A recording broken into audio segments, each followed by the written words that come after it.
Para comenzar, partimos con el texto Interculturalidad y Equidad de Género hacia una comprensión integrada de la justicia social. Así que damos la palabra a los autores de este primer artículo. Muchísimas gracias.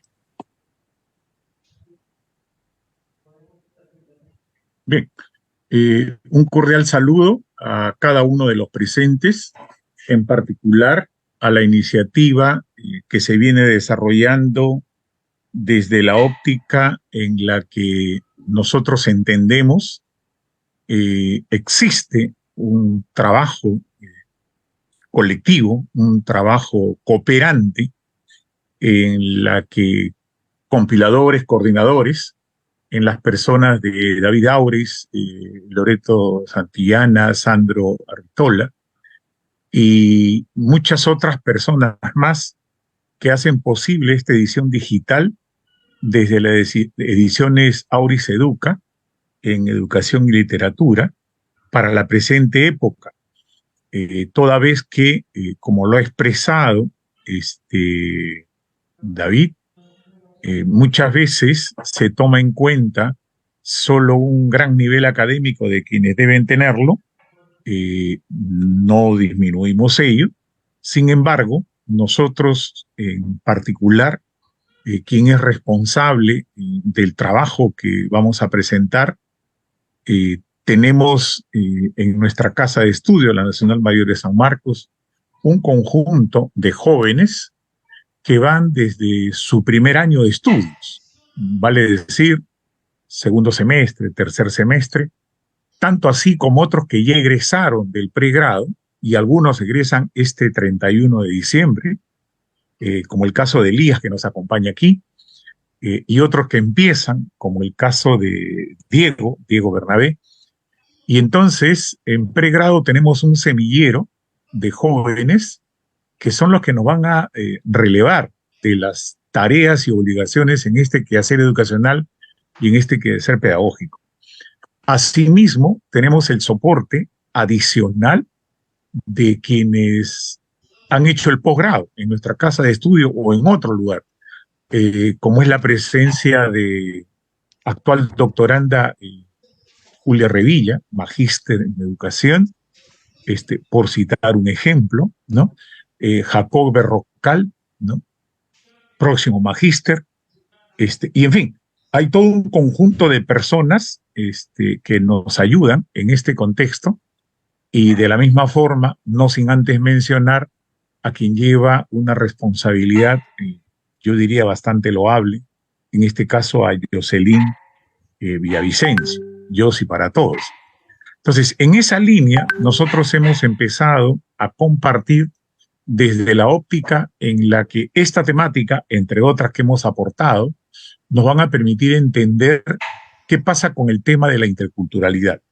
En este primer documento participamos Jocelyn Villavicencio, Jacqueline Mirabal, Silvia Rúa, Julia Revilla, y entonces quien conduce de alguna manera, en condición de maestro, nosotros pretendemos examinar la confluencia entre interculturalidad y equidad de género, consignando un énfasis por la necesidad de integrar ambos conceptos para propiciar una sociedad equitativa, justa, en la que, habiendo planteamientos interculturales, se puedan precisar esas divergencias que se van a dar y que de alguna forma, que es propio del asunto de las costumbres, de la moral, de la ética, la dimensión axiológica, entonces proponemos que muchas veces se entiende esto como un concepto segregado y que no se ubica una amalgama de particularidades que se van a dar desde el punto de vista en que somos consecuencia de muchas situaciones que generan, digamos, aspectos de mitigación, que son tratos inadecuados. Y entonces, en esa situación, esta desigualdad nos puede ayudar a comprender y persistir en lo que sería lo que es la presencia en las diferentes culturas como parte de que existiendo desigualdad debemos ser tolerantes y comprensivos, porque de alguna forma hay que reconocer que estas desigualdades se dan en el marco intercultural y que también las sociedades pueden buscar una equidad genuina.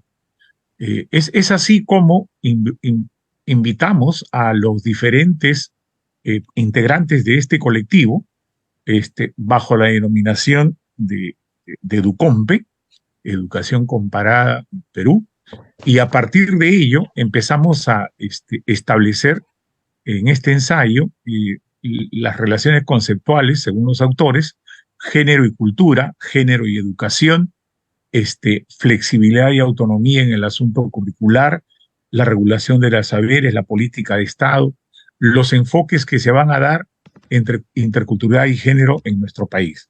Entonces, yo dejo aquí las ideas que ver esa diversidad cultural que vaya en función a una unicidad dentro de lo que nosotros decimos la resistencia que se van a presentar. Entonces, hay patrones de discriminación, hay visiones de estereotipo, hay que entenderlas en ese contexto, pero sobre todo hay que identificarlas en los sistemas educativos peruanos. Entonces, aquí hay una precisión dentro de ese contexto. Yo invitaría, de ser pertinente, si alguno de los miembros, como Julia, podría darnos su punto de vista. Gracias de mi parte.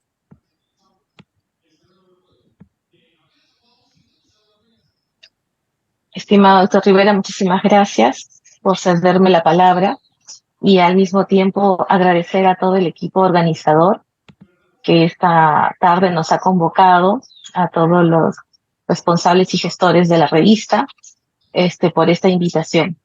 Quiero, sobre todo, compartir la motivación que nos llevó a realizar este ensayo.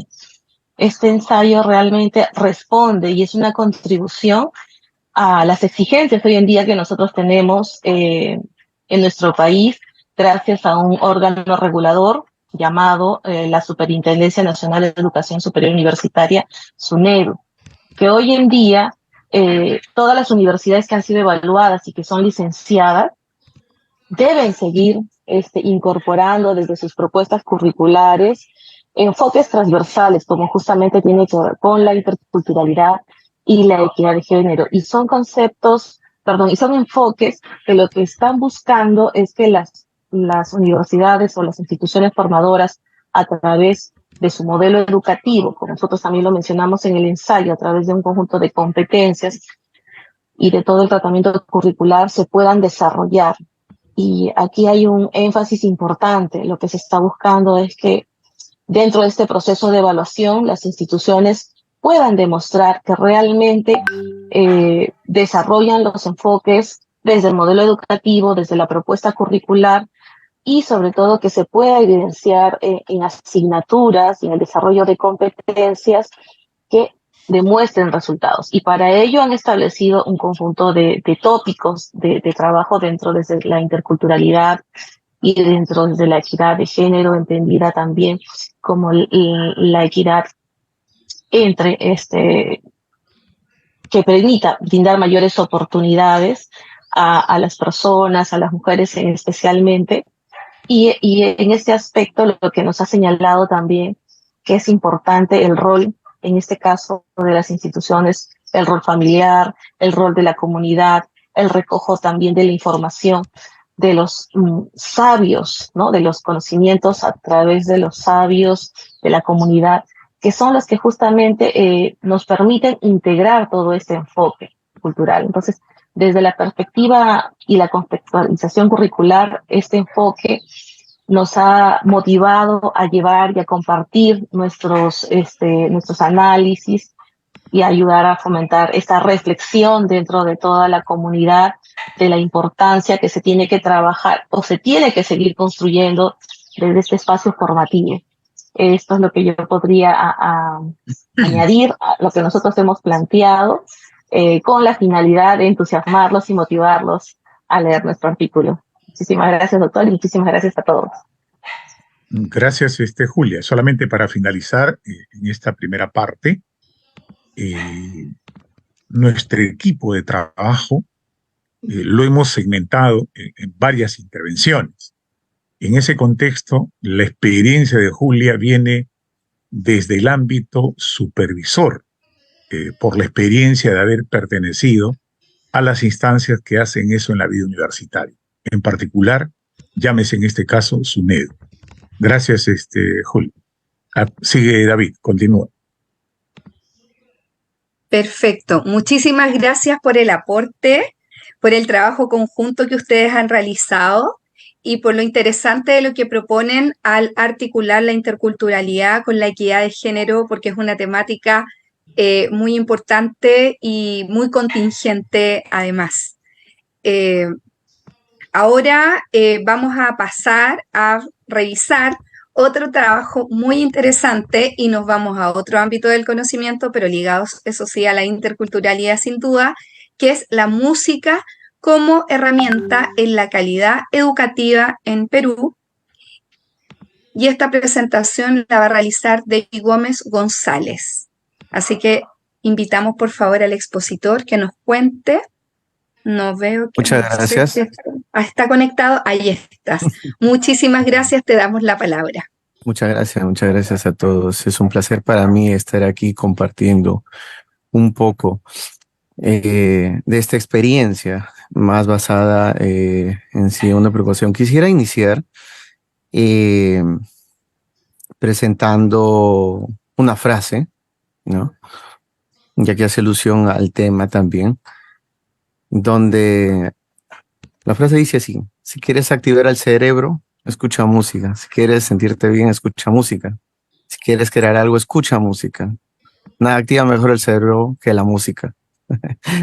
Bien, estamos relacionados todo con ello. Bien, mi nombre es David Gómez, artista y educador en música, estudiante en posgrado.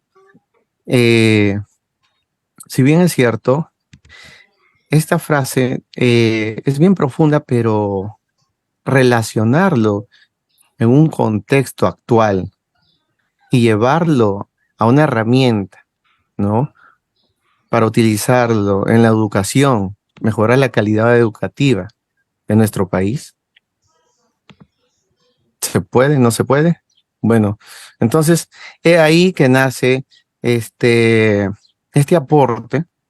Si bien es cierto que la música está dentro de las artes, se considera arte, pero también se considera una herramienta y que mejor usarla en la educación, la cual explicaré a continuación. Asimismo, la importancia de la música en la sociedad y el aporte de la educación en el país. Según Garner, muestra que la música es un tipo de inteligencia y a la vez una herramienta en la práctica pedagógica. La relación de la enseñanza-aprendizaje en relación a la música, desde un punto de vista tanto pseudocientífico como neurocientífico, muestra, para empezar, basado dentro de la creencia, las experiencias, e introducir la música en las aulas puede facilitar la manera sencilla de la adquisición de conocimientos, potenciar la memoria, fortalecer el desarrollo cognitivo, fortalecer el autoestima del estudiante, facilitar el aprendizaje, inclusive mejorar el manejo de otros idiomas, etcétera, etcétera, etcétera. Desde el punto neurocientífico, cómo se desarrolla, mediante acciones cerebrales, tanto en el hemisferio izquierdo, en lo que encarga relación de las funciones verbales, la lectura, la escritura, los símbolos, la asociación auditiva, la secuencialidad, la expresión oral, lineal, etcétera, ¿no? Entonces, ¿cuáles son los beneficios? En este caso, mejora la concentración, los niveles de autonomía, creatividad, fortalecimiento de la memoria, la capacidad, ¿no? Fortalece el lenguaje, el razonamiento. Entonces, si hablamos que fortalece un aprendizaje de la calidad, es un puente entre la educación y el mundo real. Asimismo, es una herramienta que se basa en valores éticos morales, pero hablando en un contexto real, ya vemos que tiene muchas ventajas, muchos beneficios, ¿no? Hay que tener en cuenta en la conducta del ser humano y de nuestra sociedad. Y es algo que dejamos de lado. Si bien es cierto, se hace muchos trabajos de investigación, se hacen muchos aportes, ¿no? Respecto a mucha materia que es muy importante, pero este tema he considerado porque muy poco se toma en cuenta y solo lo realizan estudiantes solo de música. Entonces, quiero hacer un pequeño resumen, cómo es que en realidad su gran influencia en la conducta del ser humano en la sociedad y el aporte como una herramienta para el desarrollo de la educación. Rapidísimo. Se han encontrado escritos de hace más de 500 años que se considera la música como una cura para el alma, la mente, y también se usaba en ritos religiosos, ¿no? Platón, Aristóteles, Pitágoras, etcétera, empezaron a usar la música, a través de la musicoterapia relacionada a la conducta. En la Edad Media se empieza a considerar la música como un instrumento educativo. Ya en el siglo XVIII se aplica en ciertas enfermedades. Ya se puso en práctica, en este caso, en la neumonía o en trastornos respiratorios. En el siglo XX se usa la música para estudios científicos, ¿no? Y enfocados en el bienestar y en el desarrollo del ser humano, cómo mejorar la confianza y en la autoestima. Hoy en día, según este estudio realizado por investigadores de la Universidad de Murcia, por ejemplo, afirma que el comportamiento del niño al escuchar música, ¿no? A su vez, el mensaje que se introduce inconscientemente dentro de ella da como resultado diferentes estados de ánimos y por ende su aprendizaje, ¿no? Tanto positiva como negativa. Un pequeño ejemplo para tener conciencia de lo que acabo de decir. Esta letra, no sé si a muchos le va a parecer muy familiar. ¿Qué opinan de esto? Quiero ver bailar tu pelo, quiero ser tu ritmo, que le enseña a mi boca tus lugares favoritos. Déjame sobrepasar tus zonas de peligro, hasta provocar tus gritos y que olvides tu apellido. Es letra de una música muy conocida.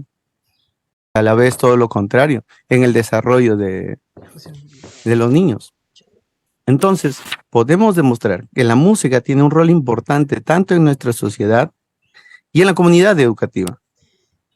Si no se usa adecuadamente, no se toma conciencia de su impacto, tanto en los educandos, en los educadores, podría desfavorecer el aprendizaje en nuestros centros educativos y por ello su importancia.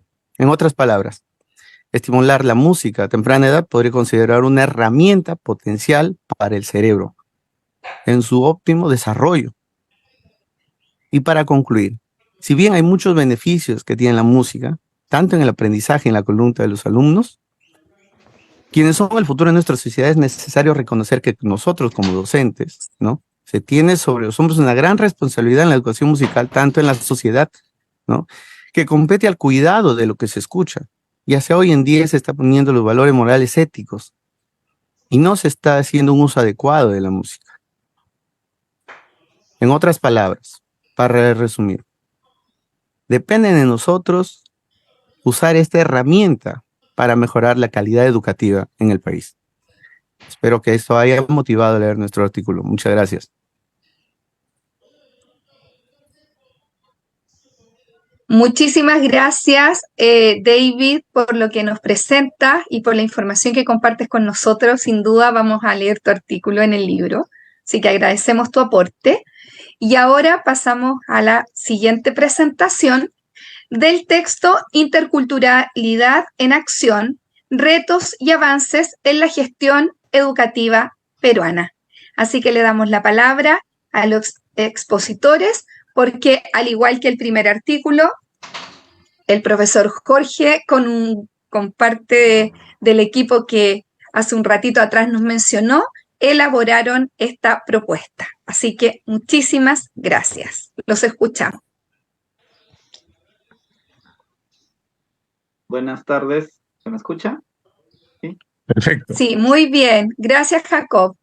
Sí, muy bien. Buenas tardes. Este trabajo ha sido elaborado pues con el apoyo y entre todos ahí trabajando con mi persona, ¿no? Jacob Silvestre Berrocal, Jorge Leoncio Rivera Muñoz, el doctor y maestro, ¿no? Martín Carlos Aguirre Macavilca, Noemí Chambi Ceballo y Jacqueline Solina Mirabal Márquez.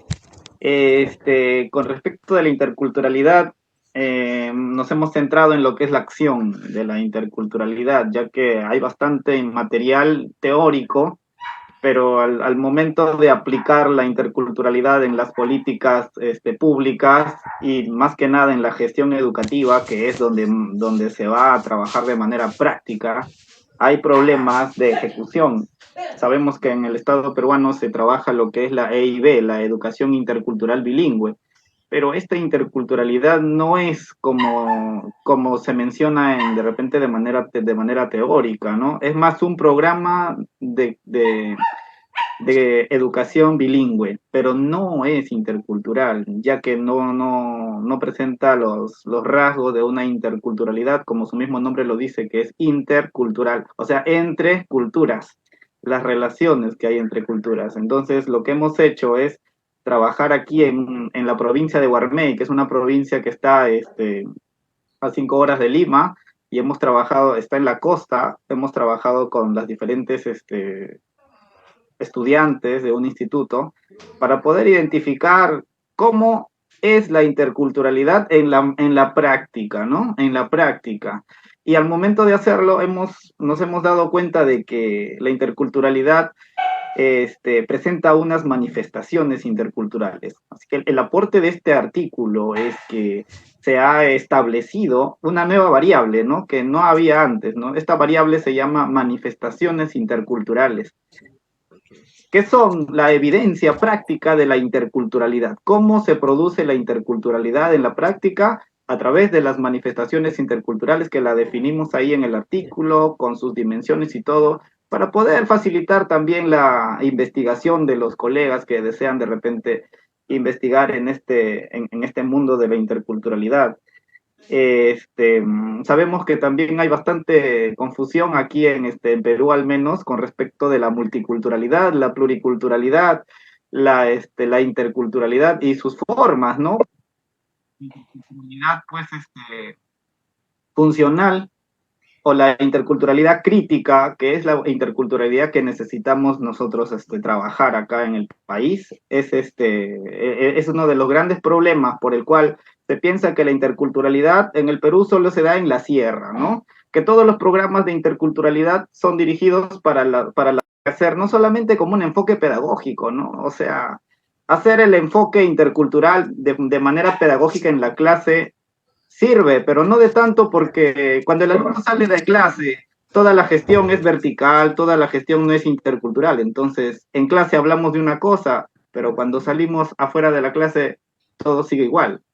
Entonces, la gestión intercultural hace que la interculturalidad sea aplicada, ¿no? Sea aplicada y sirve como un transformador social desde la escuela a la sociedad, ¿no? No ver la escuela como un centro de preparación para que el alumno salga y sea profesional, sino que el alumno salga a cambiar la sociedad, que sea un individuo o un ciudadano intercultural, como lo dice nuestra Constitución, que debería de ser, ¿no?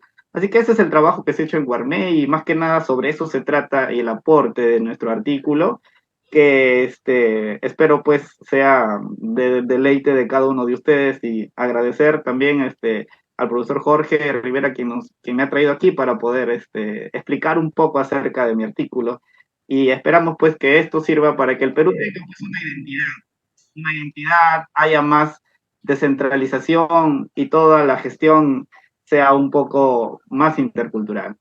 Muchas gracias. Te agradecemos, Jacob, por los aportes y por también señalar estas distinciones conceptuales, ¿no es cierto?, entre lo intercultural, lo multicultural y la forma en que se está abordando la interculturalidad desde la gestión educativa en Perú. Porque finalmente también lo que tú estás presentando son saberes que se extrapolan a otros países también, que son fenómenos similares. Así que muchísimas gracias, y al profesor Jorge y a los otros participantes de este trabajo. Bueno, ahora saliendo de Perú nos pasamos a Chile y voy a presentar a un compatriota. Presentamos a Marcelo Castillo Duachel. Marcelo nos va a hablar sobre su texto, que es Aproximación a una educación con sentido humanizador y transformador. Muchísimas gracias, Marcelo, por participar nuevamente en las obras de Auris Educa. En el tema específico de la interculturalidad, en los últimos años ha habido como un incremento muy significativo de las migraciones por razones políticas, razones económicas. Aquí en Chile ha sido como muy notorio eso en la escuela. Hace 10, 20 años atrás era raro encontrar niños extranjeros en el aula y hoy en día ya es algo absolutamente natural, normal, y la educación tiene que revisarse a sí misma. No puede, digamos, quedarse como que si nada estuviera ocurriendo. Por lo tanto, es un gran tema, y hablar de interculturalidad no solo en términos de compartir con otros, con otra cultura, sino que va más allá. O sea, la educación tiene que promover la aceptación, este tema de la interculturalidad. Entonces, por eso en este artículo hablo de cómo le otorgamos a la educación un sentido humanizador y transformador. Es decir, nos integraremos, nos aceptaremos y nos valoraremos unos a los otros, de ver a la persona y va a estar la mirada puesta en otros elementos. Hay que reivindicar el valor del ser humano, digamos, en el proceso educativo, llámese niño, niña, adolescente, joven, y también a los adultos, los profesoras, profesores y los trabajadores de la educación. Y además de esta visión de poner al centro, que viene a ser, digamos, el concepto de humanización de la educación, cómo hacemos que la educación sea un factor de transformación. Vivimos una realidad que no nos gusta. Bueno, ¿a quién le vamos a pedir que lo transforme? ¿A los mismos que han sido responsables de todos los males que tenemos en la sociedad? No podemos pedirle a ellos. La educación ahí tiene un rol que cumplir. Entonces, dentro de la interculturalidad, pero también dentro de una visión global del sistema educativo, tiene que estar esta impronta transformadora del ser humano y transformadora de la sociedad. Y eso significa preguntar el qué, el por qué, el para qué la educación, ¿no? Y la política pública educativa, obviamente, tiene que hacerse cargo de estas miradas. En la medida que nos hagamos cargo de reivindicar el sentido de la educación y hacernos estas preguntas de fondo, todo lo demás se va a ir desprendiendo y alineando desde allí, ¿ya? El problema es que falta en Chile y en muchos países, falta esta reflexión y esto ponernos de acuerdo, los distintos actores, no dejarlo solamente en manos de los que tienen el poder político o de los llamados expertos, sino que con participación de los distintos actores educativos, ponernos de acuerdo. O sea, ¿para qué la educación que estamos entregando?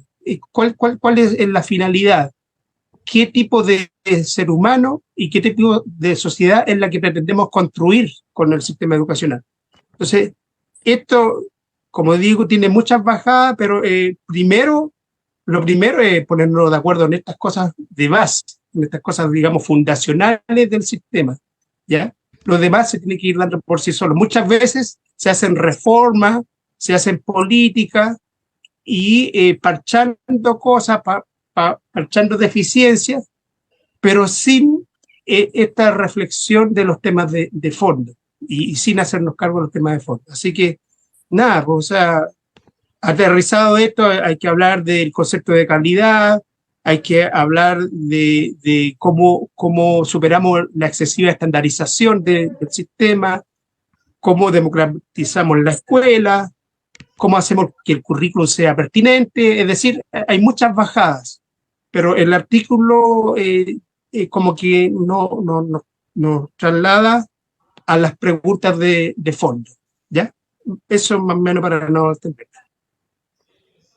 Muchísimas gracias, Marcelo, por tus aportes y por la reflexión que nos dejas también, pensando en esta mirada de la educación de la interculturalidad centrada en la persona y en el desafío de la transformación que tiene también la educación y la nueva mirada. Este trabajo es de un grupo de autores, así que les damos la palabra para que nos puedan presentar brevemente lo que ustedes han realizado.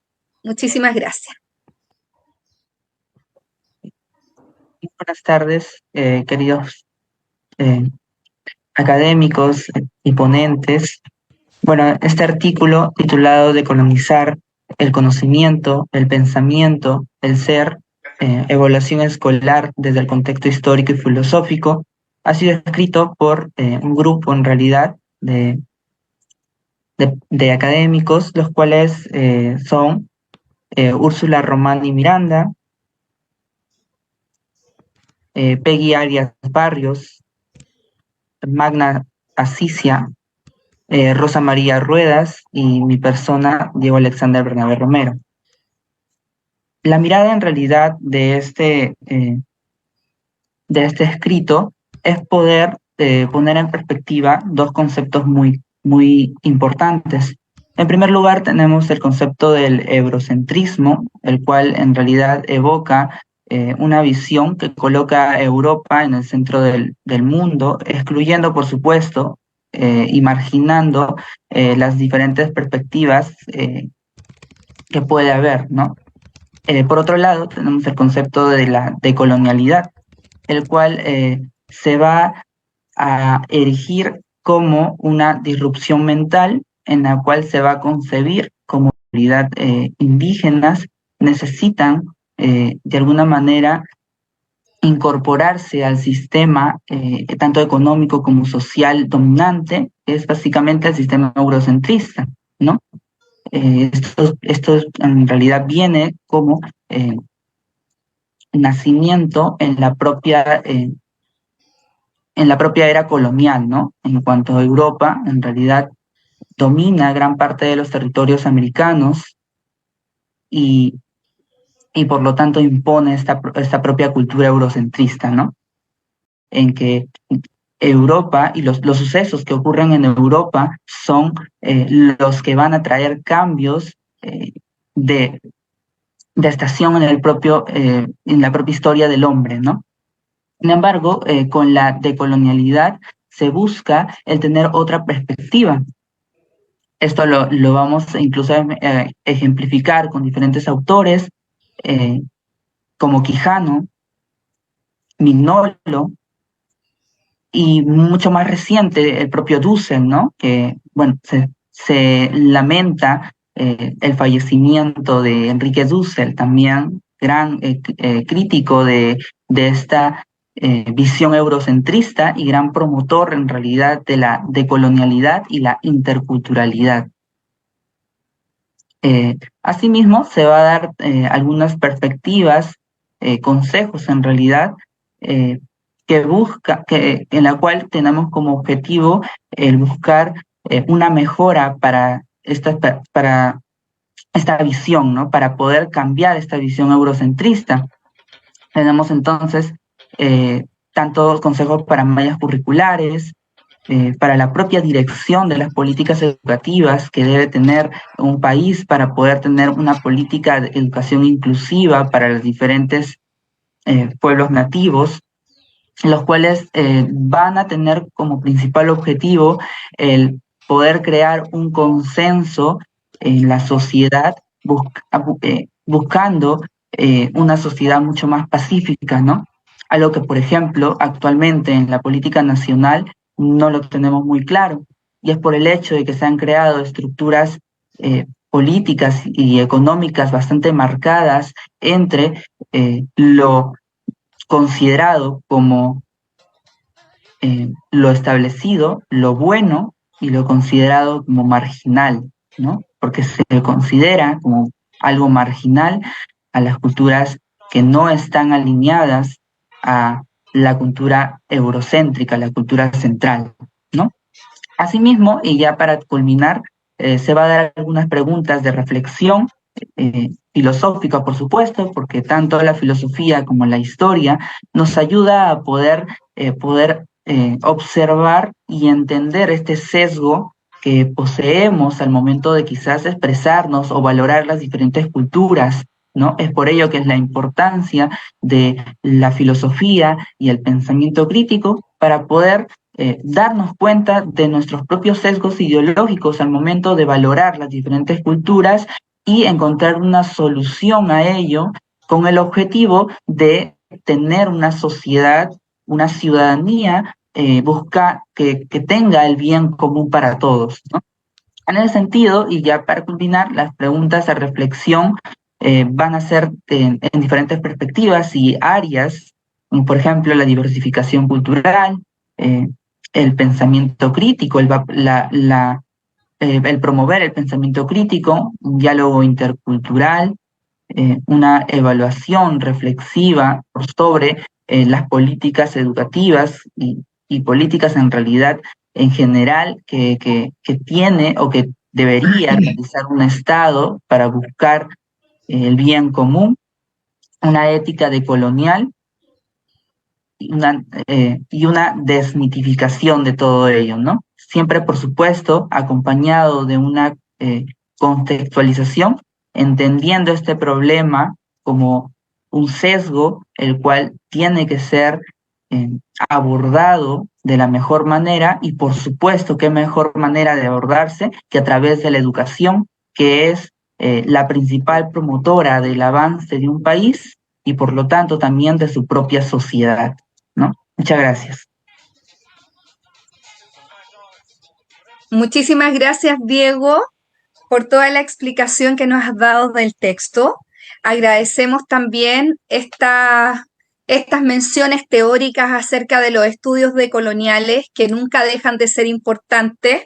Por ejemplo, te referiste a Miñolo, te referiste a Quijano, autores claves para poder comprender, ¿no es cierto?, todo lo que implican los estudios decoloniales y esta mirada, ¿no es cierto?, de la interculturalidad crítica. Así que muchísimas gracias por tu aporte y por las preguntas también que nos deja al final para que podamos reflexionar en torno a estas temáticas. Bueno, y ahora nuevamente vamos a volver a Chile y me toca presentar a otra de nuestras compatriotas. Disculpen que aquí Sí, estaba bien.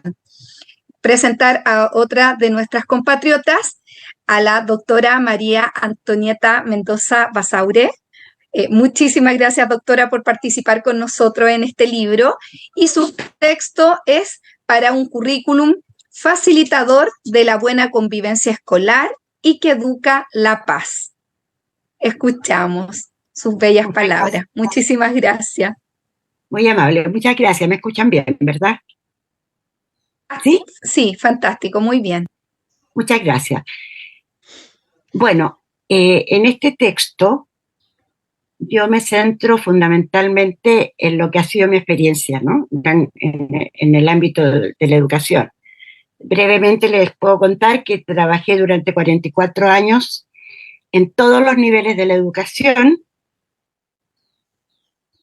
Trabajé desde la música también, con la didáctica de la música. Yo fui estudiante también de conservatorio, ya estudié bastantes años de piano, y la pedagogía en música, que es como básicamente lo que yo hice durante muchos años. Pero tengo que decirle, y me dio mucho gusto escuchar al colega con su tema sobre la música, que en toda mi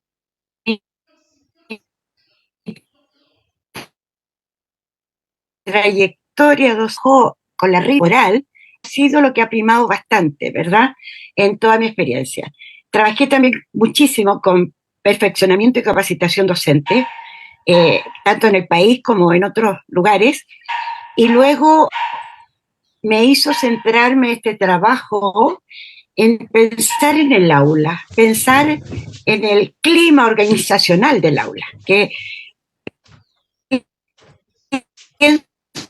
soy yo estigmatizando mucho, ¿no?, el tema de lo que es la violencia. O sea, sin duda que en el periodo de pandemia se agudizó, pero la tecnología también colaboró para que saliera a flor un problema que es anterior.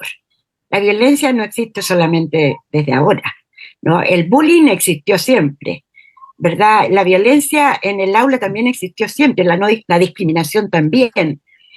Entonces, ¿de qué manera el docente, la docente, está realmente preparada para atender la situación interna del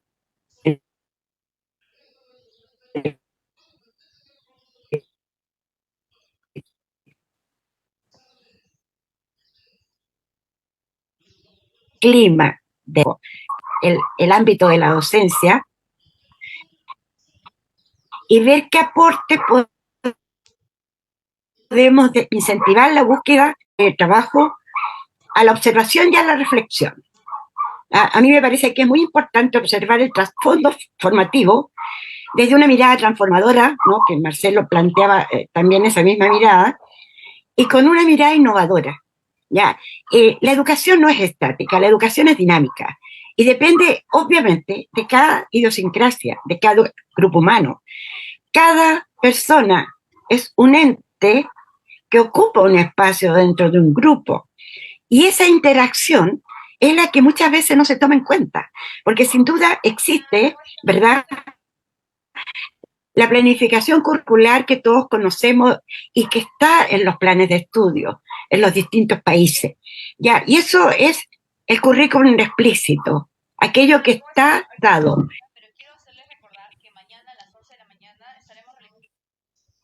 Y que todo el mundo sabe de qué manera manejarse, ¿no? Ha ido, yo diría que ampliando en ciertas líneas de acción, ¿ya? Pero también ocurrió siempre. Ya hemos vivido ya durante muchos años trasladándonos de un lugar a otro. Yo trabajé con la UNESCO en las escuelas asociadas de la UNESCO aquí en Chile y tuve que conocer, ¿no?, el ámbito de la interculturalidad dentro de la escuela.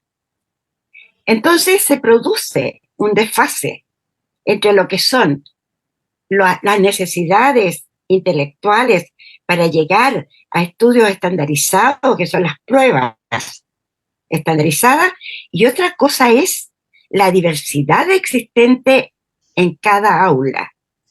Y por esa razón entonces yo me centro en primera instancia en esto de la observación y la reflexión a través del currículum crítico reflexivo, porque la crítica no sirve si no va acompañada de la reflexión, del análisis, del diálogo, de la conversación, de lo que significa establecer líneas de acción en los grupos docentes.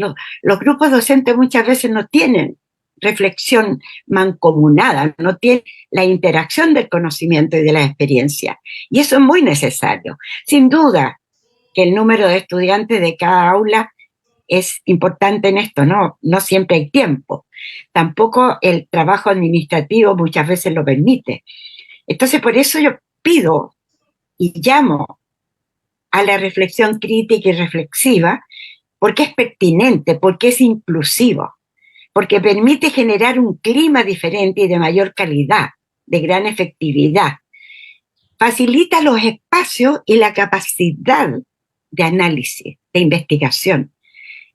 El ayudar a desarrollar la curiosidad científica, que es fundamental, pero eso se logra en la pedagogía de la afectividad, lo que implica el aula en el desarrollo humano. Entonces, el primer ámbito que yo trabajé en esto fue, ¿verdad?, el currículum crítico reflexivo, pero también está el currículum integral, que se terminen todas las diferencias que hay entre las distintas disciplinas. De hecho, la bandera de la paz tiene el círculo de la cultura, y en su interior, ¿no es cierto?, son 3 círculos concéntricos que toman en cuenta las artes, la vida científica, las humanidades y la espiritualidad. Y en el aula hay que considerar todas esas áreas. Entonces llego al currículum integral diciendo que si trabajamos los cuerpos en forma integral, Vamos a generar un clima diferente en cada persona. Y enseguida, el trabajo respiratorio de relajación, del arte en general, porque todas las artes son colaboradoras del desarrollo humano. El ser humano necesita de las artes, ¿no es cierto? Justamente el colega hablaba en la historia lo que pasa. En la antigua Grecia tenía la música, las artes, el teatro, todo lo que es arte lo tenía como un área fundamental en el desarrollo humano. De manera entonces que paso enseguida a, bueno, otro currículo nos puede colaborar en esto? Toda el aula, y que cada persona que educa tiene que manejar. Ese es el momento en que nos estamos convirtiendo siempre cuando educamos en psicólogos, orientadores, sociólogos, trabajadores sociales. La docencia toma muchas áreas y por eso planteo el tema de la interdisciplina y de la multidisciplinariedad. La interculturalidad justamente se trata de eso, ¿verdad? Que tenemos que interrelacionarnos. Bueno, y finalmente hay otro elemento que es muy importante, que son los objetivos transversales. Los objetivos transversales nacieron para generar un clima diferente en el aula. ¿Por qué? Porque los objetivos transversales trabajan el saber ser y el saber convivir. ¿Ya? Y la convivencia se tiene que trabajar transversalmente. Bueno, finalmente, si educamos para la paz, tenemos que crear climas de humor, de alegría, de afectividad, de encuentro, de diálogo y, como varios de ustedes han dicho, de democratización de la educación. ¿Ya? Y para finalizar, no puedo dejar de lado algo que me parece pero central, que es la alianza de la escuela y la familia. No puede una persona escuchar en la escuela un planteamiento cuando llega al hogar y se encuentra con una realidad absolutamente distinta, y enseguida va a la sociedad y se encuentra con otra realidad que también es diferente. Tiene que haber una alianza de trabajo integral entre la familia y la escuela. Eso podría hablar toda la tarde, pero respetando los espacios, sería un poco la síntesis de todo aquello que a mí me parece que es importante. Incentivar la capacidad de escucha, incentivar la práctica del encuentro. No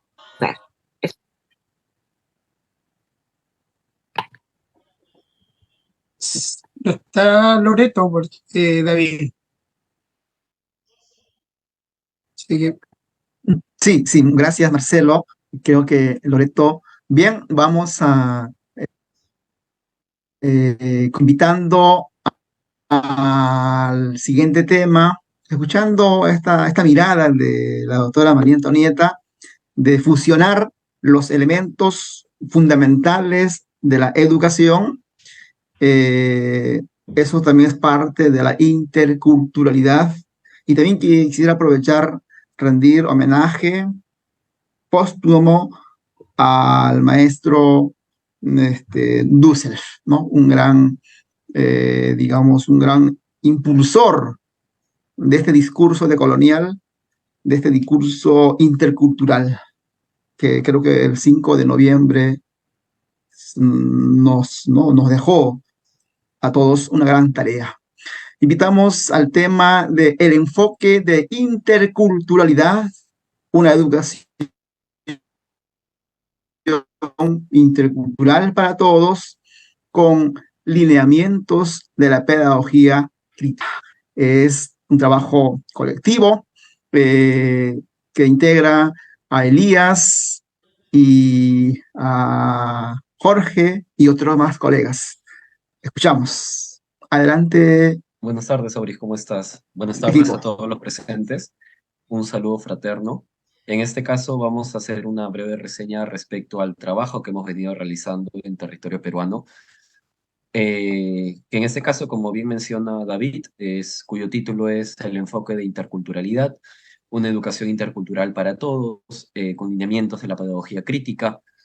En este caso, los autores involucrados en la realización del presente trabajo son Milagros Rivera Zamudio, Luis Alberto Vázquez Muñoz, Noemí Chami Ceballos, Alberto Salvador Palacios Jiménez y el que les habla,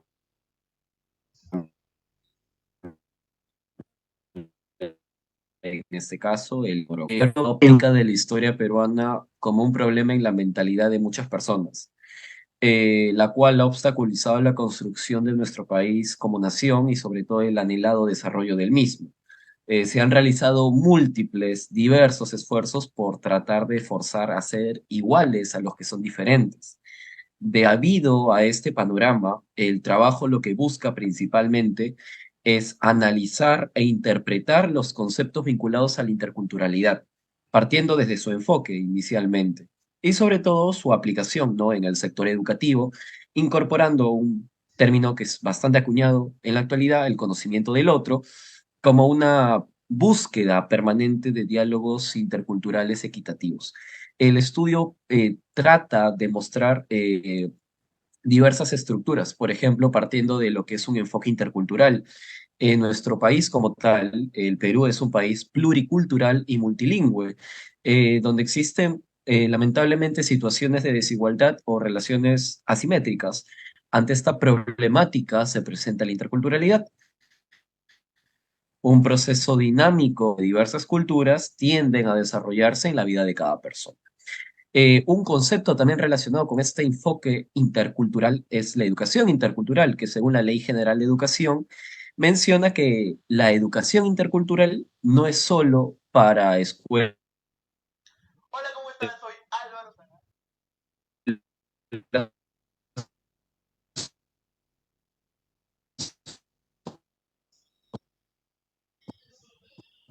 Pueblos conocer cambio y convivencia pacífica a su construcción del diálogo intercultural.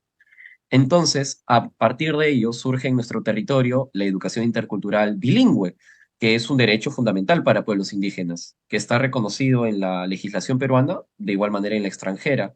Entonces, se constituye como un mecanismo basado en el respeto de conocimientos, prácticas y valores que poseen en este caso los estudiantes, los mismos que tienen derechos a aprender o de aprender en su lengua materna y también en castellano. Entonces, este concepto vinculado a lo que es pedagogía crítica parte de una premisa. Si los ensayos o trabajos educativos no han tenido éxito a lo largo de los años, no se debe netamente a un fracaso del mismo, sino a que verdaderamente no se le ha otorgado el lugar que merecía un proyecto humano para el desarrollo del país. Pero hay que entender en este caso el término humano. Entonces, se plasma que no hay una situación de propuestas efectivas para el desarrollo educativo, por lo cual el trabajo propone que a partir de lineamientos de la pedagogía crítica se busca una educación no solo para la tolerancia, sino también para la equidad, para la justicia, para exigir el cumplimiento de derechos y deberes. Entonces, el sentido de la educación intercultural vinculado, ligado a la pedagogía crítica, no trae consigo la dominación de un sector sobre otro, sino netamente la emancipación de cada estudiante que en unos años se va a volver ciudadano, va a ejercer autonomía. Y lo que se busca en este caso, a nosotros como futuros docentes, es desarrollar todas sus potencialidades y habilidades. Entonces, cerrando justamente la participación, la educación intercultural crítica es para todos, pero para ser efectiva no debe ser igualitaria, sino también debe ser equitativa, de modo que pueda responderse a características de cada contexto, de cada condición y sobre todo de cada nivel de reconocimiento. Muchas gracias.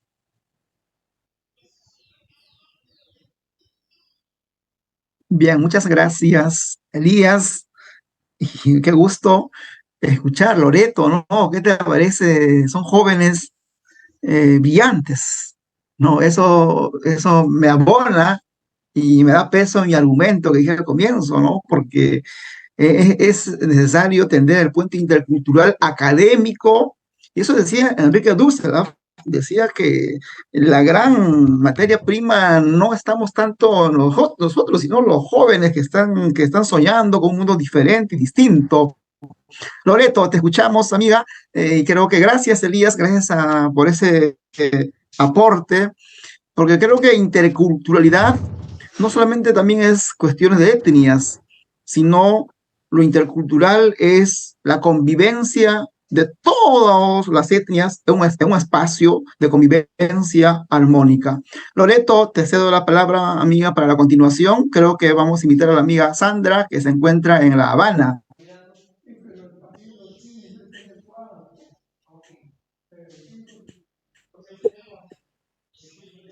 Gracias, Loreto. Sí, se me complicó el asunto. Invitar a nuestra amiga Sandra de La Habana. No sé si Sandra logró conectarse. Ya. Me parece y veo que no está conectada. Así que, David, ¿puedes leer tú desde el programa la siguiente presentación, por favor? Sí, es una pena. Y aprovechar de contarles también que, bueno, como lo dije al comienzo, Sandra es una de las coordinadoras de esta publicación y también quien realizó el prólogo del libro. Así que esperamos que ustedes también puedan leer ese hermoso texto que da comienzo a esta publicación. Te dejo a ti, David, para que presentes a los siguientes invitados. Bien, gracias, Loreto. Bueno, igual saludos para Sandra, que se encuentra en La Habana. Y vamos a invitar ahora, o retornamos a Perú, con nuestra amiga común, Berta Navarro, y un tema muy lindo, el quechua, una lengua con estigma y esperanza. Qué linda palabra, esperanza. Berta, te escuchamos, amiga. Muy buenas tardes a cada uno de los que está aquí en esta sala, los que nos ven por Face y nos verán más adelante. Y como acaba de decir David, esperanza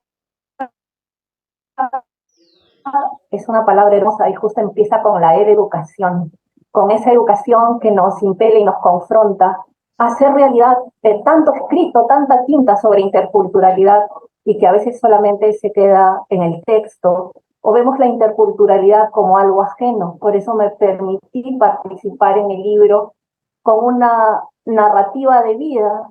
Y no digo nada de lo que esté en el libro porque no voy a espolear lo que escribí. Además, el protagonista de la historia, que a inicios del siglo XX era un niño, el maestro Santiago Alvarado Naya está en sala, así que seguramente él ya podrá leer su propia historia y también ustedes. Yo quiero aprovechar, hablando de lo cualitativo y de lo narrativo, hablar de mi historia. Siguar y Urpi son para mí las dos palabras más hermosas del Runasimi. Urpi y Siguar son los nombres de mis hijas. Están así inscritas en Renier. Más de una vez les ha valido la burla. Más de una vez he escuchado comentarios como: oye, tú te pasaste, les has puesto nombre y además les has puesto seudónimo, ¿no?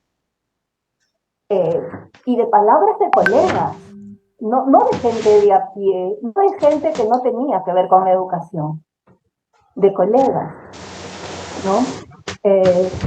Tuve la dicha de crecer del lado de mi abuelo quechohablante del sur. Sus emociones más fuertes siempre fueron en quechua. Tuvo la dicha de ver a mis hijas, a sus bisnietas. Tuvo la dicha de crear huaynos con sus nombres, porque sus dos hijas no pudieron ser inscritas con nombres quechuas, porque en aquel tiempo, en 1930 y 1936, la política peruana prohibía el nombre, Ya lo volteé. el nombre en cualquier lengua originaria. Y el problema aquí, más allá de una lengua, como bien dice el libro, es el problema de una cultura. Es una forma de entender y de vivir, es una forma de trascender y de existir. Y cuando se pierde una lengua, no perdemos solamente un sistema lingüístico, ¿no? Ahora con la inteligencia artificial yo puedo hablar en todas las lenguas también. El problema no es ese, el problema es el sentido de lo humano, como diría Maturana, ¿no? Es el diálogo humano que tanto movió a Freire, y es esa defensa por nuestros hermanos del patio de atrás que movió a José Antonio Encinas y que incluso no fue entendido en su momento y le valió la deportación. He tenido la oportunidad, como les digo, de criar a 2 hijas. Me están escuchando en este momento. Valeria Seward y Francesca Urpi. Y me llena el corazón de alegría de que ellas vivan felices sus raíces andinas, también sus raíces occidentales.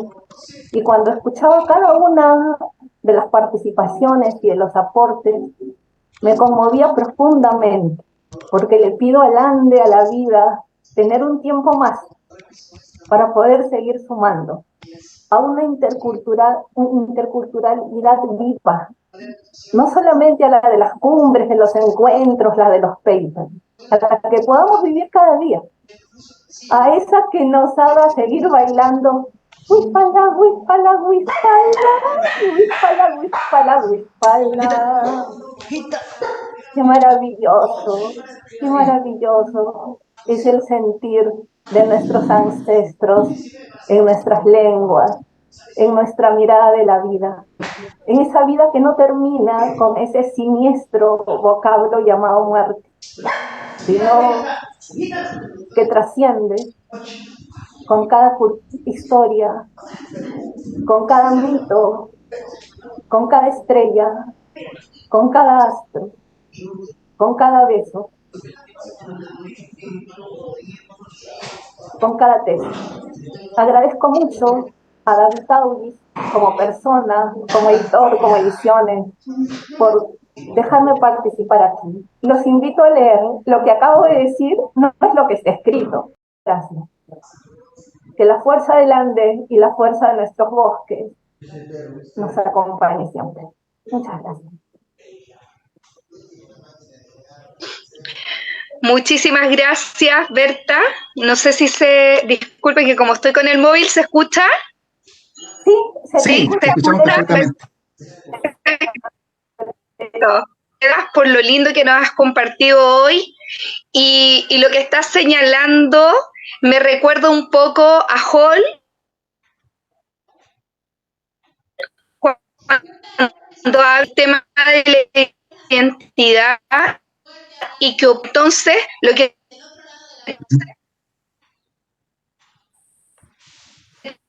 no es la imposición de una cultura, ¿cierto?, hegemónica, y aquí me voy a lo de colonial, ya hace un ratito atrás que mencionaron a Quijano, mencionaron a Miñolo como señaló Diego Spivak, ¿no es cierto?, que él también habla sobre esto, y lo que tú nos haces y nos muestras finalmente nos lleva a la reflexión y a relevar, a reivindicar una lengua, una cultura y saberes ancestrales que son súper importantes.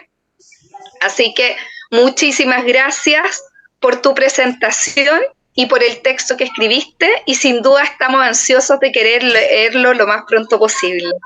Muchas gracias. Bien, Bueno, Loreto. Sí, sí. efectivamente. Esto me encanta. Que acaba de comentar Berta invita, ¿no?, a leer más sobre la pedagogía de la resistencia. Y no es que uno no quiera irse, ¿no?, sino que tenemos que resistir y convivir. Esa es la palabra, me parece que es una de las claves para surfear con éxito este siglo XXI, donde hay vientos un poco fuertes, ¿no? Bien, vamos a invitar ahora al otro trabajo colectivo que han desarrollado con el título Enfoque Intercultural en el Perú, un análisis de las políticas educativas de la reforma educativa de Juan Velasco Alvarado. Escuchamos a Luis Felipe Chávez Calderón y los demás integrantes de este bonito trabajo. Escuchamos. Hola David, muy buenas tardes. Perdonen que no pueda prender mi cámara porque tengo un problema. Lo prendo y me aparece negro. Sin embargo, me gustaría compartir quizás esta imagen para poder compensar un poco esto, para que puedan visualizar un poco mejor de lo que se está abordando en esta construcción. Ya que tenemos un panel muy diverso, me gustaría empezar dándoles algunas ideas en torno a lo que es la reforma que se está trabajando en este caso. Para los que no son peruanos, les comento que existen muchos momentos históricos dentro del proceso peruano que vienen arrastrando muchas ideas preconcebidas y que entra aquí la idea de lo de Occidente, ¿no? Una idea colonialista que llega aquí a América y se instaura en el virreinato del Perú, de la mano de la conquista y todos los procesos que siguieron hasta que llegó la independencia en 1821, donde estas ideas que estaban centradas o ligadas a la idea de liberación, de independencia, se restringía específicamente para un tipo de personas, ¿no? Esto ya se ha hablado a grandes rastros en la Europa humanista, que se va gestando algunas ideas, ¿no? Donde el perfil del humanista, que centraba la idea en una sola persona, en el ser humano, era este ser humano que se desarrollaba en torno a la idea de este sector que es blanco, centrados en varones, de clase media. Entonces, esa idea se arrastra y se termina de desarrollar de una forma ampliamente reconocida por los cánones de la época en América, específicamente en el virreinato, y se fueron creando ideas y arrastrando a la época de la independencia. Una vez que se logra la independencia aquí en el Perú, en 1821, para ser más específica, se arrastra esta idea de que existen dos tipos de personas. Existe el ciudadano y existe el indio. Entonces, la independencia que se gesta en las ideas de liberación es una liberación que no reconoce al indio como un personaje propio del entorno peruano, no es un peruano como tal, sino que es una especie de segunda clase, que es un discurso que hasta hace no mucho, 2008 o 2010, todavía se replicaba y aún hoy en día en el Perú puede identificarse en el discurso coloquial de las personas, ¿no? Entonces, esta idea de que la única forma que existía de poder incorporar a estas personas que se creía de un grupo inferior a la ciudadanía a través de la educación. Entonces, el perfil de educación que tenemos antes de esta reforma es un perfil de educación para los ciudadanos, que viene a ser el ser reconocido, el ser hijo dentro del matrimonio, el ser hijo con apellido, ¿no? No necesariamente abordando las clases, porque incluso dentro de la educación había una sectorización por clases, pero nos centramos específicamente en la idea de reforma que trae Velasco. Velasco da un golpe de Estado junto al ejército en 1969. Hay un golpe de Estado y se instaura un espacio militar, una junta militar para gobernar, teniendo a Juan Velasco Alvarado a la cabeza. Y la idea de Juan Velasco es una idea más de yo voy a hacer reformas, porque si yo no hago las reformas, otros lo van a hacer y entonces van a iniciar procesos revolucionarios como ya habían sucedido en ese momento en diferentes partes de América y del mundo. Entonces, esta idea de vamos a hacer las reformas empieza a reconstruir la idea nacional de lo que es ser peruano. Y esa idea de ser peruano incluye a todas las sangres. Y aquí es donde ingresan las reformas educativas que intentan plasmar, ¿no? Entonces, partiendo y centrándonos específicamente en estas políticas, que es lo que aborda el artículo, digamos que en la historia educativa se terminan eliminando ciertos parámetros o ejes fundamentales incluyendo diversidades culturales y lingüísticas, ¿no? En este caso, toda la visión que era homogénea de la educación, que era para todos de una misma forma, pero ese todo solamente incluía a los que se consideraban ciudadanos, se rompe. Entonces se empiezan a promover distintas reformas, como las que podemos ver en pantalla, ¿no? La Política Nacional de Educación Bilingüe, que es en 1972, la incorporación de la educación bilingüe, entendiendo que no se tiene que eliminar las tradiciones culturales de los grupos que están siendo enseñados, sino que tienen que incorporarse y tratar de comprender al Perú como un eje de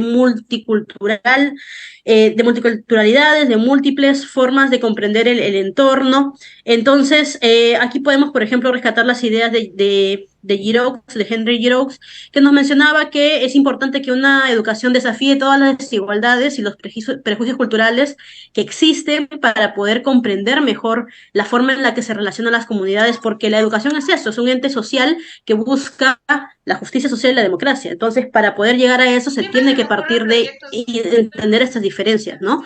También mencionando lo de Dussel, que la educación es parte de un proceso liberador que puede destruir estas estructuras de poder y de opresión, y lo comprendió muy bien Juan Velasco Alvarado, ¿no? Todas las reformas que plantea permiten encontrarnos estos espacios para poder construir lo que hoy conocemos como educación en el Perú, las visiones interculturales, los cambios culturales de inclusión, las formas de enseñanza que hay actualmente, es por eso, ¿no? Le doy un minuto al doctor para que nos pueda ir cerrando la idea, para que tengan más visión de lo que hemos planteado. Al doctor Rivera. Muchas gracias, Jocelyn. Unas ideas puntuales. En principio, compartir con ustedes alegría, felicidad, oportunidad y actuario hacia el futuro.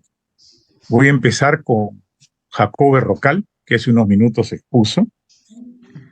Si me permiten, con la anuencia de los presentes, felicitarlo porque ha obtenido su nombramiento en el Estado en Callejón de Conchucos, Ancash. Él y su esposa Araceli. O sea, es una familia que va a una ubicación de zona quechua. Y entonces lo intercultural va a tener que fortalecerlo mucho más. En la línea de lo que comenta Yoshi en el trabajo, yo quisiera expresar una idea. Allá por el año 1975, mayo, 7 de mayo, estando mi ingreso a la vida universitaria, porque ya había ingresado en marzo de ese año, y ansioso esperábamos clases, que llegó el día 30 de junio, 29, 30 de junio. ¿Y qué cosa ocurría en Perú como país? La ley 211-56, que le da precisamente Juan Velasco Alvarado, oficializando el quechua. Y a partir de eso, no se imaginan ustedes lo que significa trivocálico, pentavocálico, heptavocálico. Sin embargo, veo en sala, y quiero terminar esta idea por lo expuesto de Jocelyn, saludando a un gran colega y amigo, el maestro Rodrigo Santiago Alvarado Anaya. Fue mi gran sorpresa que el único docente en San Marcos en pregrado para los programas, donde él dirigía, a las aulas les puso nombres quechos. Y entonces cuando un alumno me decía, tengo clase, yo le decía ¿dónde? Y me hablaba en quechua. Me decía, por ejemplo, entre otras expresiones, ¿no? Hus, Escay, Keynes, y así sucesivamente. Pero no solamente era eso, sino que cuando él entregaba algo, lo hacía en quechua, un reconocimiento de eso. Mis felicitaciones a ellos y lo que vea. Continúa Jocelyn y a todos los presentes que están participando de esta reunión. Gracias. Bueno, sí, para cerrar ya la idea por el tema de tiempo, creo que resaltar el legado que aún continúa influyendo en toda la política educativa que se genera dentro del territorio peruano, y es la base de la defensa también de la educación intercultural bilingüe, es lo que tratamos de concebir a través de este artículo, ¿no? Tratar de entender que todo el país es diverso y por lo mismo la educación no puede estar desamparada de ese perfil, la diversidad que tiene que mantenerse y protegerse, ¿no? Muchas gracias por el espacio y por la oportunidad que nos brinda David y su equipo. No es la primera vez y esperemos que no sea la última, ¿no? Muchas gracias. Muchísimas gracias a ustedes por este aporte, por este trabajo que han realizado, el presentarnos, ¿no es cierto?, cómo se aborda la educación intercultural bilingüe y principalmente cómo a través de esto también se propicia el fomento por la interculturalidad y también por esta mirada como más de apertura y como lo señalé también hace un ratito atrás con la presentación anterior, la revitalización de la lengua, la valorización, la valoración de una cultura y el respeto que la diversidad conlleva. Entonces, el trabajo que ustedes realizaron es un tremendo aporte porque también nos entrega la mirada de la política. Entonces entramos en otro ámbito también, que quizás dentro de los distintos temas que han ido presentando en torno a la interculturalidad en Perú, aquí ustedes nos están entregando una conexión desde la política que nos permite también tener una panorámica de lo histórico y eso es un gran aporte, sobre todo y lo digo como chilena porque como nosotros estamos en otro país también nos ayuda a poder comprender muchísimo mejor y a mayor profundidad este tema y el fenómeno de lo que ocurre en su país. Así que muchísimas gracias por el trabajo que realizaron con el equipo y también con el profesor. Muchas gracias. Bien, Loreto, muchas gracias. Y lo que acaba de plantear Jocelyn y Jorge Rivera, esbozando a la mirada política que en un momento el presidente Velasco Alvarado planteó, hoy se puede revitalizar y plantear una política, me parece, más actualizada. Y creo que desterrar esa frase que siempre nos ha escindido en el planeta, el término razas. Entre las personas, yo no puedo entender que existan razas, porque si hay razas es como que estaremos degenerándonos como personas. Y pues no, entre los animales entendemos que hay razas, ¿no? Pero entre el ser humano hay una sola raza, la raza humana. El resto, el hecho de que uno provenga de Sudamérica, de África, de Asia, bueno, eso creo que es la parte étnica, ¿no? Entonces diríamos, somos un conjunto de etnias como interculturales, ¿no? Me parece. Bien, ahora vamos a irnos a Europa y vamos a escuchar a José Gabriel Vázquez con el tópico que ha trabajado, una metodología para estudiar la educación como parte integrante del sistema social. José, te escuchamos, amigo. Gracias, David. Saludos a todos y bueno, gracias también a todo el equipo de Educauris por esta nueva publicación. El tema de mi artículo, la interculturalidad, quiero decir que como una parte del sistema social, la educación no solo la educación del sistema educativo, sino la educación en su conjunto, porque la educación que recibimos en familia, la educación del medio social, la educación de la escuela, todo lo que conforma la educación de una persona, de un grupo, de una sociedad.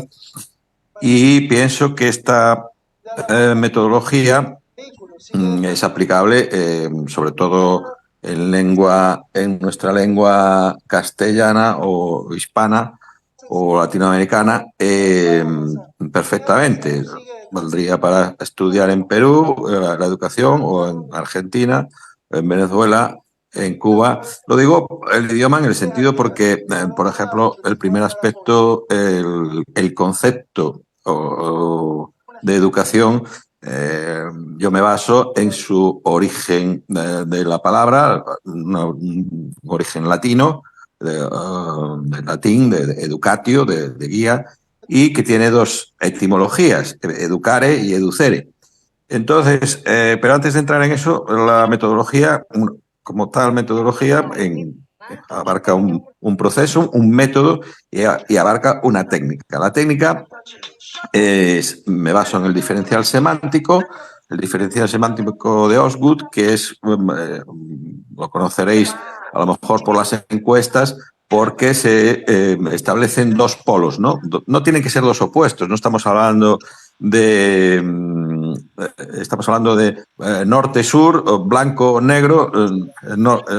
El norte no tiene que ser mejor que el sur, o el blanco no tiene que ser mejor que el negro. Simplemente son dos polos de una escala. Normalmente lo que se emplea es una escala Likert, de las técnicas de investigación social, del 1 al 10, del 1 al 7, del 1 al 5.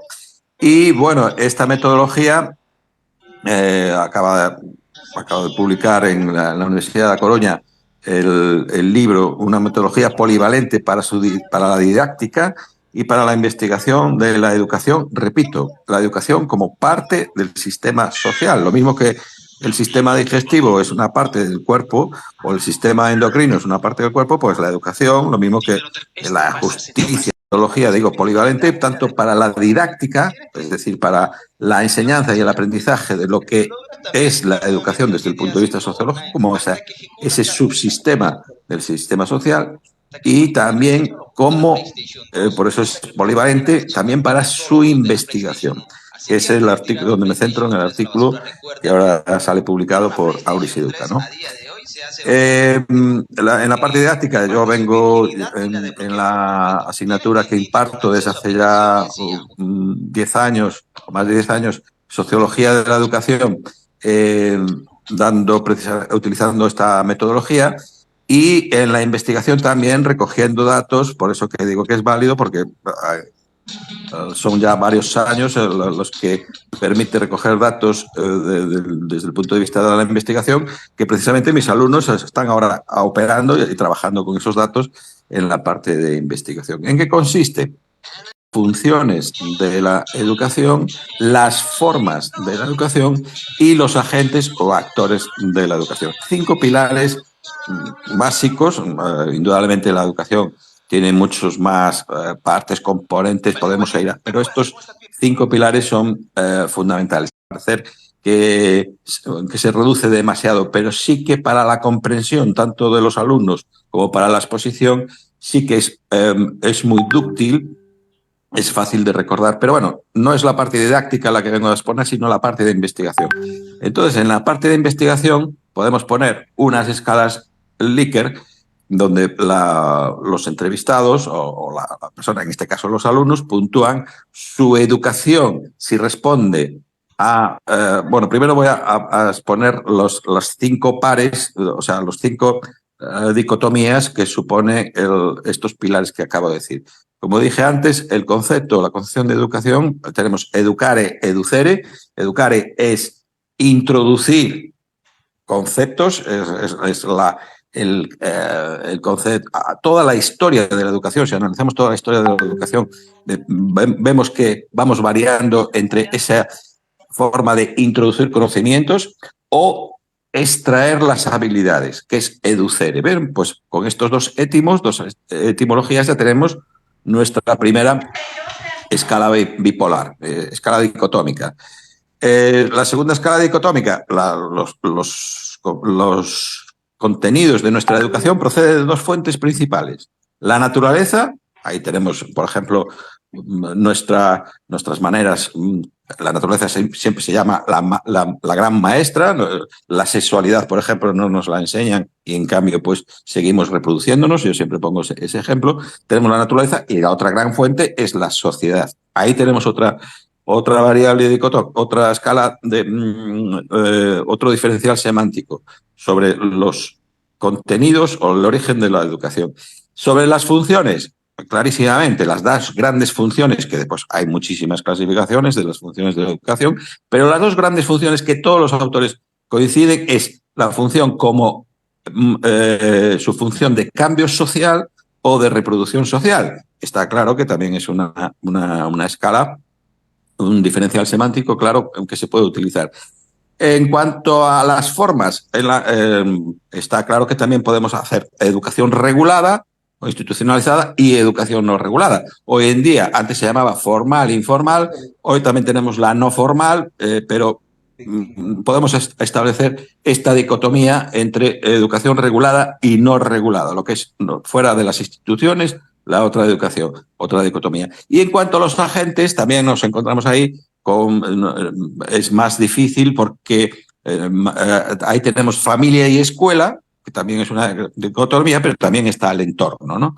Ahí quizá el modelo dicotómico se pueden hacer pares entre ellos, establecer incluso medias a ese respecto, pero bueno, ahí ya más que dos polos podemos estar hablando de tres. Bien, pues simplemente con este diferencial semántico y estableciendo tu concepto, tu educación, ¿a qué responde más? ¿A una concepción de la educación de introducir conocimientos o de extraer habilidades? Y puntuar en una escala, pues ya tenemos datos estadísticos sobre el concepto de la educación que de cada persona.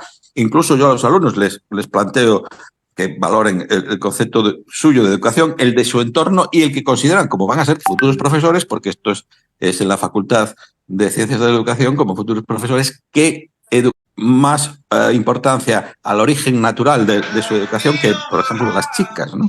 Las chicas se basan más en una educación cuyo origen es la sociedad, más que la naturaleza. Y a mí me extraña mucho porque, la naturaleza, la llamada de la naturaleza, normalmente es más en las mujeres que en los hombres. En cambio, los hombres valoran o puntúan más la naturaleza como fuente de su educación. En cuanto, y así podía estar utilizando este diferencial semántico en cuanto a las funciones de la educación, que son muy importantísimas. Reproducción, que piensas que tu educación responde más a una reproducción de la sociedad o hacia un cambio, hacia una reproducción de la educación en la persona, que se reproduce en la sociedad, con una continuidad, o que en la persona esa educación ha supuesto un cambio. Ahí entra todo el tema de la movilidad social, en fin, todo el tema de la educación, lo que puede obrar en la vida de una persona. En cuanto a la regulación de la educación, si es una educación más formal o no formal, igual, estas escalas, esta escala Likert, pues permite unas puntuaciones. Y en cuanto a la importancia de la familia o del entorno o de la escuela, yo lo resolví mediante que ahí, en vez de una escala que puntuasen, que diesen unas notas, y ahí se extraían unas medias, pero también se podían establecer dicotomías para ser profesores. Y lo mismo que, por eso hablo de interculturalidad, lo mismo que puedo hacerlo yo aquí en Coruña, Galicia, España, se puede hacer en Perú, se puede hacer en Cuba, se puede hacer en México, se puede hacer en Argentina. Es una técnica, el diferencial de Osgood es una técnica que se emplea en métodos y técnicas de investigación social. En este caso, pues aplicado a esos 5 pilares fundamentales de la educación. Yo animo a los que... Ahí, disculpen. Muchísimas gracias, José, ¿cierto? Hacia lo que es la educación intercultural. Así que nos resulta muy interesante lo que nos presentas y sin duda tenemos muchas ganas de leerlo porque nos va a facilitar sustancialmente esta metodología, el trabajo investigativo con nuestros estudiantes, a quienes que somos varios de los que estamos acá. Hacemos clases en la educación superior, incluso también en la educación escolar, el poder trabajar e investigar, ¿no es cierto?, con los estudiantes y desarrollar las habilidades investigativas, porque ellas también, ¿no es cierto?, favorecen el desarrollo del pensamiento. Así que te agradecemos muchísimo tu presentación y ya estamos finalizando. Sí, Loreto, aprovecho que precisamente ya que estamos con Auris Educa, está con creando todo este equipo y estas interrelaciones, que precisamente a ver si con la metodología, y no porque sea la mía, pero que permite que ojalá podamos compartir datos y comparar datos. Me encantaría que pudiese alguien recoger datos de su entorno, que vale para cualquier nivel de educación, pero también para la sociedad, y que pudiésemos comparar datos, pues imaginaros, desde los datos el concepto de educación en España o en Perú, o la función de la educación en Argentina, que sería emplazo también a David y al equipo de Auris y Educa a ver si podemos establecer alguna comparación. Sería bueno. Lo tendremos en consideración y lo conversaremos posteriormente aquí dice Jacob que se apunta, así que no te preocupes, José, porque sin duda que le vamos a dar una vuelta una vez que revisemos el texto y lo veamos. Ahí vamos a darle una vuelta para ver cómo lo trasladamos, ¿no es cierto?, a nuestros espacios de formación, donde estamos trabajando en el día a día con nuestros estudiantes. David, nos vamos a la próxima presentación, entonces, que ya se nos viene pronto otro libro en un ratito más. Sí, gracias Loreto, gracias José, gracias a todos. Disponemos exactamente de 5 minutos más y nos cierra el Zoom porque tenemos otro evento. Y gracias Jorge por el Zoom. Vamos a invitar ahora a Jesús Félix Sender Falconi, Perú, país con grandes deficiencias y oportunidades frente a la corrupción. Adelante, Jesús. Espero disponemos de 5 minutos y cerramos. Y gracias, y a todos muchas gracias siempre. Jesús, adelante, te escuchamos. Muy buenas tardes, queridos amigos. Es para mí un gusto enorme poder dirigirme a todos ustedes a través de esta vía virtual, y agradecer también a Auris Educa por esta ocasión, no solamente de compartir experiencias y conocimientos, sino también para hermanarnos a través del mundo, un mundo globalizado. Mi participación va en función del título del ensayo: Perú, país con grandes deficiencias y oportunidades frente a la corrupción. Tomemos en cuenta que el problema de la corrupción es un problema que afecta a todos los sectores. Y no solamente está cifrado al hecho de una actitud ilegal, sino también colisiona directamente con el aspecto educativo. Hay muchos niños que dejan de terminar sus estudios secundarios, muchos jóvenes que no culminan la carrera profesional, y la raíz de fondo es justamente este tema de la corrupción. Abordando el tema eje de estas ponencias de la educación intercultural, es para mí muy penoso haber verificado hace unos días que un niño de procedencia xaninca, que debería estar en el 3er grado de educación primaria, se encuentra en estos momentos vendiendo caramelos en una de las avenidas de la Gran Lima. Y esta es una pena, es una situación muy lamentable, porque este niño debería estar estudiando en una escuela primaria. Y este solo ejemplo nos lleva a pensar que frente a este gran problema hay grandes oportunidades, hay grandes soluciones. Y justamente el punto medular de este camino exitoso para abordar y solucionar el problema está en el aspecto valorativo. Debemos encaminar todas nuestras acciones a que los valores sean el punto central de nuestro diario vivir. Definitivamente coincido con las ponencias y no dejo de estar esperanzado en que nuestro país y el mundo entero derroten este flagelo de la humanidad y nos encaminemos por el camino de la fraternidad, del libre pensamiento, de la criticidad, de lo que es la educación en valores. Solo así podremos edificar un mundo mejor. Muchas gracias.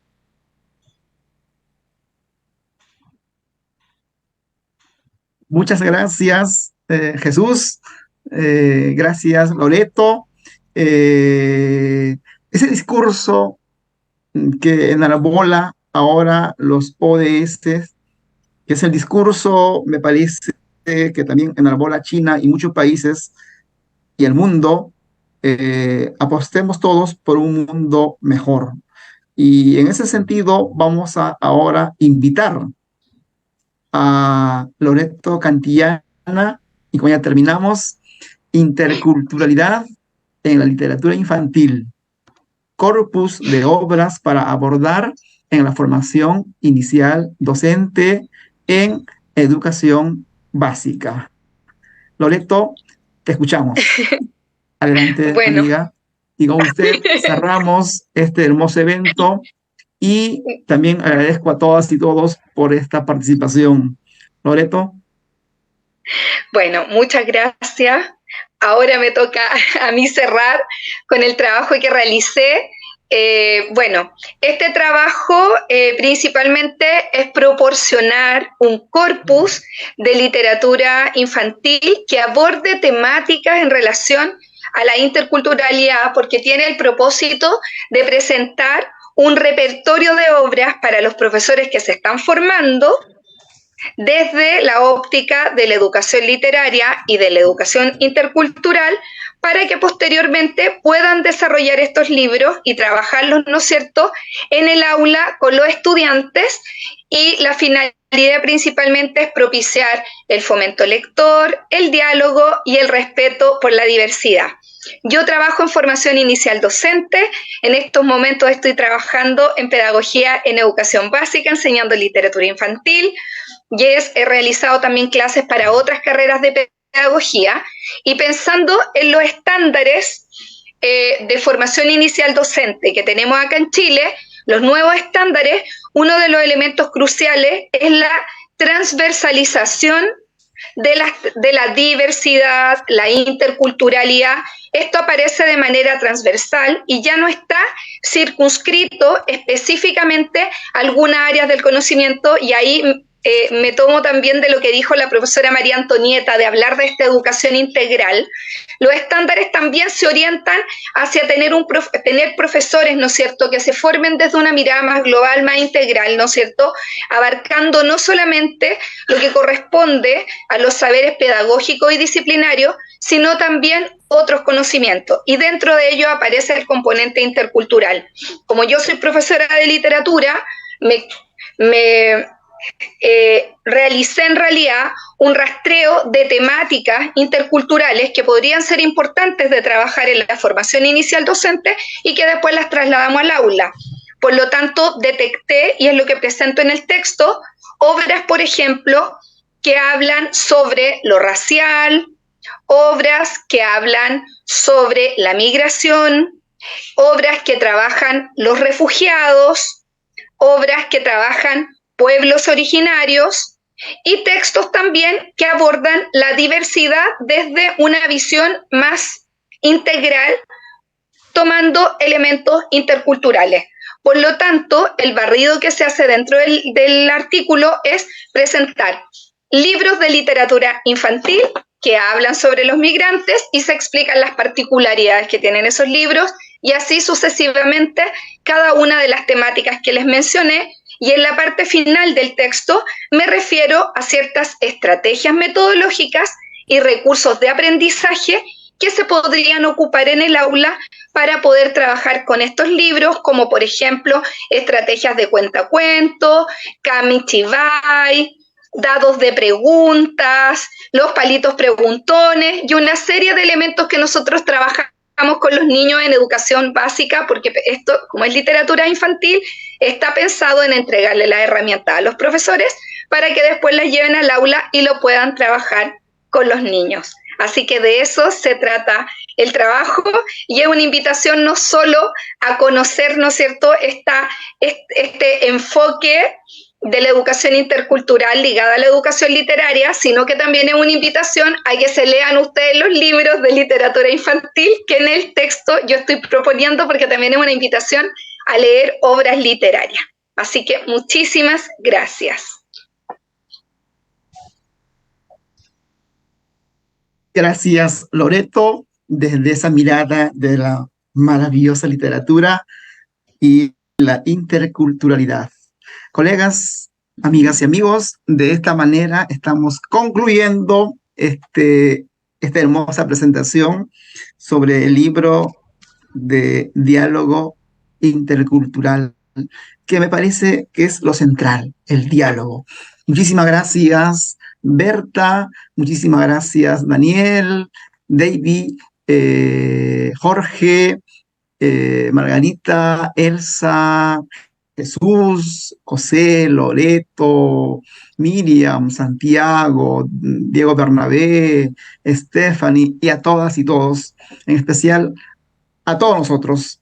Gracias Loreto y gracias Sandra por acompañarnos en liderar estas compilaciones de textos que aportan.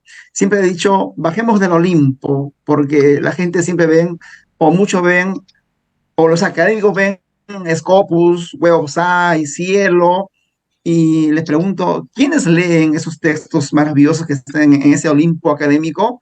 Muy pocas personas.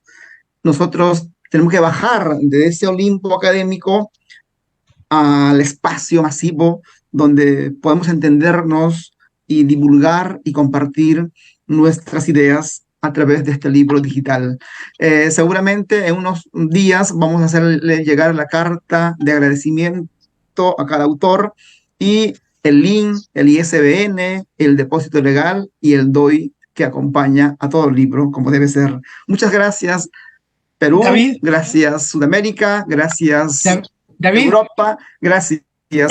Marcelo, un abrazo. Oye, hagamos un pantallazo, abran las cámaras para quedarnos con un Sí, para quedarnos con el recuerdo para la editorial y el lanzamiento del libro. Abran un poquito las cámaras. Sí, sí, sí. A ver, ¿Qué hacemos? Estamos para el pantallazo final. Abrir las cámaras. Y gracias, Jorge, por el Zoom. Y el aplauso también. Claro que sí. El aplauso a cada uno de ustedes. Y dejarles la invitación, antes de cerrar, se nos vienen nuevos libros siempre. Tenemos varios temas en el tintero. Entre esos por ahí, y para decirlo, en algún momento pensamos en un libro de cultura de paz, de educación para la paz, así que ahí también estamos pensando en uno de los temas que hemos pensado y le hemos dado hartas vueltas, así que ahí dejarlos cordialmente invitados también para que ya empiecen a pensar, a ver, a reflexionar, porque hay mucho que decir. Y en educación no está todo dicho, es importante también darle la voz a los jóvenes que están participando ahora, a los estudiantes. Me alegra muchísimo en la presentación de hoy la cantidad de gente joven que está aquí participando y este entusiasmo, y los dejamos cordialmente invitados también para todo lo que se nos viene, tanto en los textos de publicaciones de artículos, así como también en los textos literarios. Y ahora ya tenemos que cerrar porque tenemos el lanzamiento de un libro de cuentos y de poemas ahora, así que muchísimas gracias.